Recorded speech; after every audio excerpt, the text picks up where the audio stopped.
Bismillahirrahmanirrahim. Assalamu alaikum students. Our next topic is atomic mass.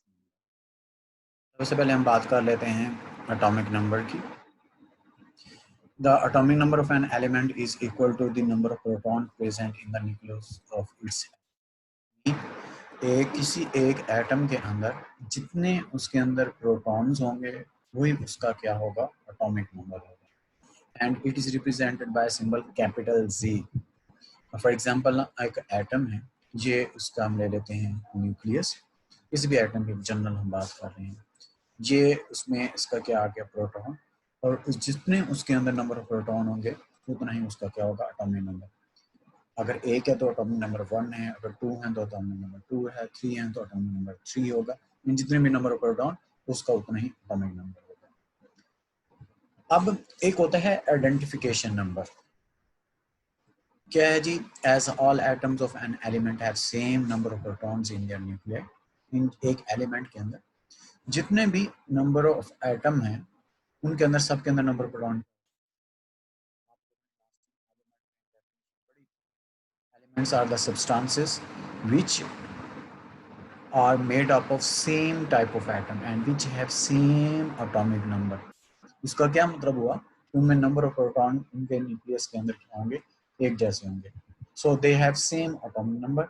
Hence each element has specific atomic number termed as identification number. उसे इसलिए कहा जाता है कि element का एक स्पेसिफिक एटॉमिक नंबर है, यही उसका क्या होगा, आइडेंटिफिकेशन नंबर होगा. जैसे ऑक्सीजन है, उसका एटॉमिक नंबर क्या है, 8, इसलिए इसका आइडेंटिफिकेशन नंबर क्या होगा, 8 होगा. एग्जाम्पल लेते हैं एटॉमिक नंबर की. For example hydrogen atom, it has 1 proton, so their atomic number is 1. For example hydrogen atom का स्ट्रक्चर लेते हैं, इसमें हम देखते हैं न्यूक्लियस, और न्यूक्लियस के अंदर नंबर ऑफ प्रोटॉन देखते हैं तो क्या पाया जाता है, ओनली 1 प्रोटॉन. तो प्रोटॉन इज इक्वल टू 1, इसलिए इसका एटॉमिक नंबर क्या होगा, 1 होगा.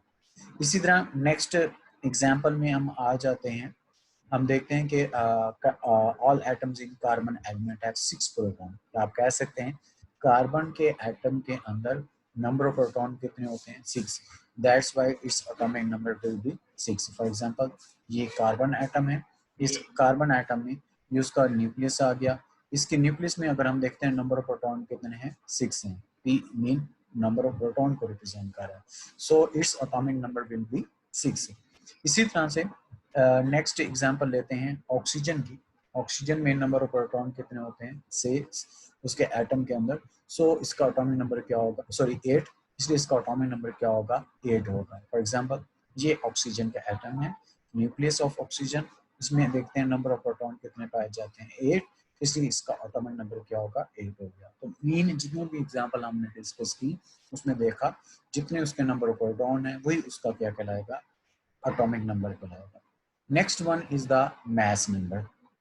अब ये क्या चीज है, the mass number is the sum of number of proton and neutron present in the nucleus of an atom. आपको पता है न्यूक्लियस में, एटम के न्यूक्लियस में प्रोटॉन भी होते हैं, न्यूट्रॉन भी होते हैं, और दोनों का ऐड करें उसका क्या कहलाएगा, वो mass number कहलाएगा. And it is represented by symbol capital A.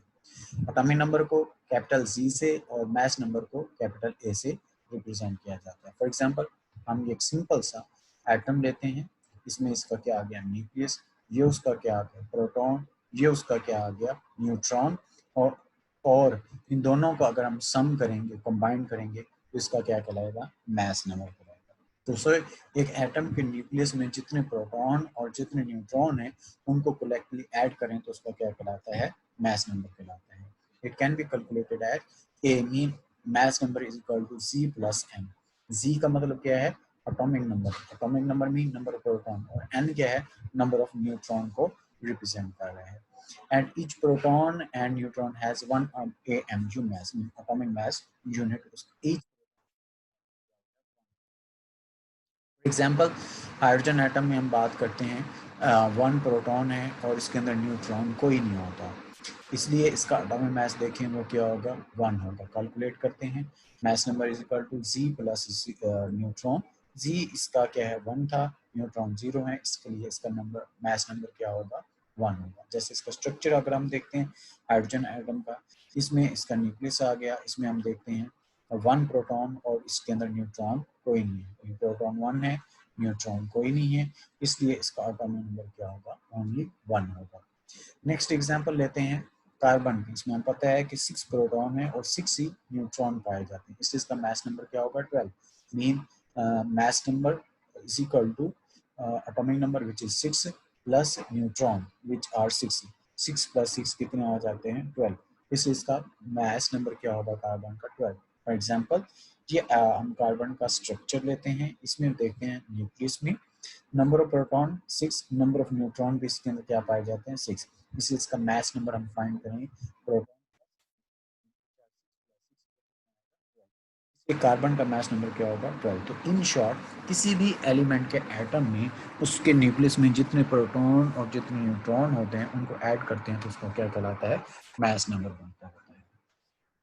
इसके बाद एक छोटा सा इसके साथ रिलेटेड टॉपिक है which is known as relative atomic mass and atomic mass unit. सबसे पहले हम बात कर लेते हैं रिलेटिव एटॉमिक मास, इसकी डेफिनेशन देख लेते हैं।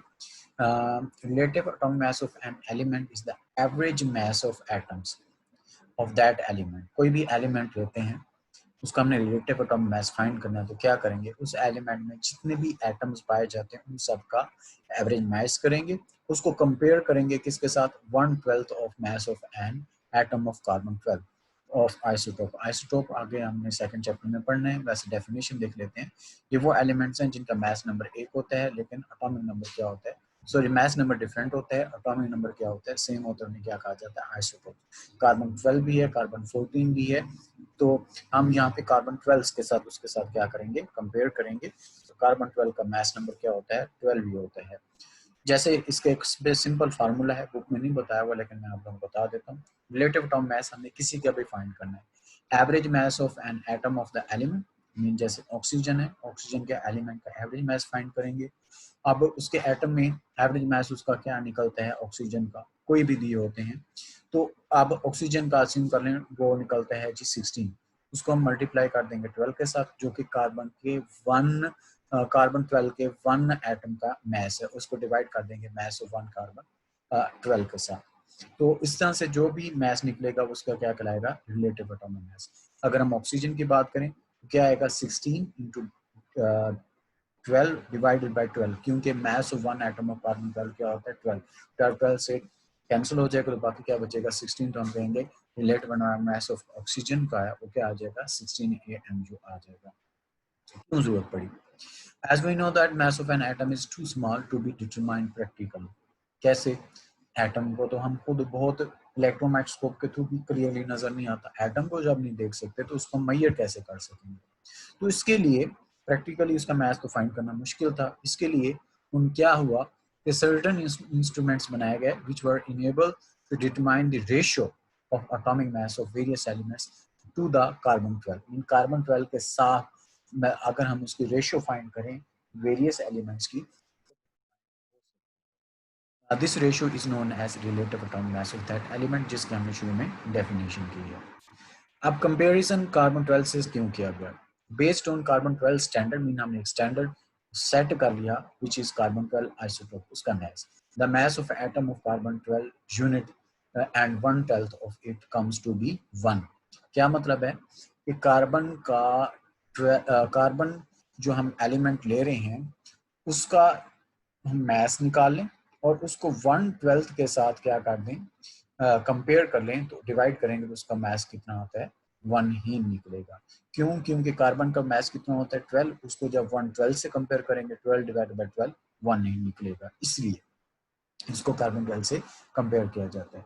When we compare atomic mass of other element with atomic mass of carbon 12 atom, they are expressed as relative atomic mass of those element।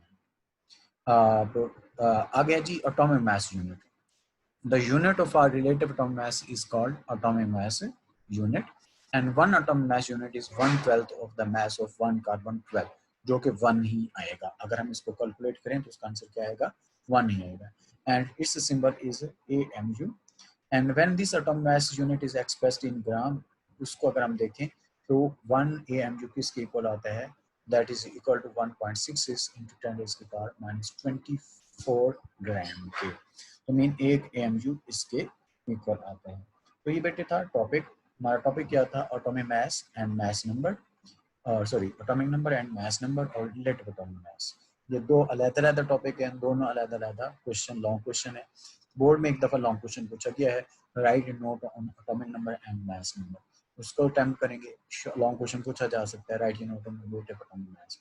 इसके अलावा डेफिनेशन एटॉमिक नंबर की, मास नंबर की, relative mass की और atomic mass unit की। Short question में MCQ की form में कोई भी क्वेश्चन पूछा जा सकता है, उसमें एक स्ट्रक्चर बना के भी दिया जा सकता है या सिंपल भी दिया जा सकता है। जैसे ऑक्सीजन है, इसका बताओ जी एटॉमिक नंबर क्या है, मास नंबर क्या है, इसमें नंबर प्रोटॉन इतने हैं, नंबर न्यूट्रॉन इतने हैं, तो मास नंबर क्या होगा। या इसका ये भी पूछा जा सकता है ऑक्सीजन का, जैसे कोई यूरेनियम है, जैसे 238 और 92 है, 92 मीनिंग ये रिप्रेजेंट कर रहा है एटॉमिक नंबर को, 238 इसका क्या है, मास नंबर है, बताओ इसमें नंबर ऑफ न्यूट्रॉन क्या होंगे।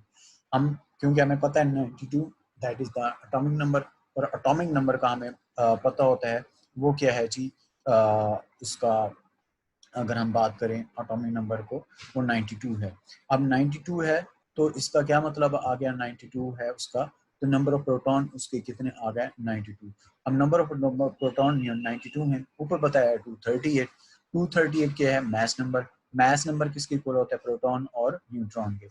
अब इसमें से अगर हम मास नंबर में से 92 which is number of proton निकालते हैं, तो बाकी क्या बचता है, जो भी बचेगा आंसर 238 माइनस 92 में से उसका क्या होगा, नंबर ऑफ न्यूट्रॉन। इस तरह से प्रोटॉन और न्यूट्रॉन हम फाइंड कर सकते हैं। Thank you so much.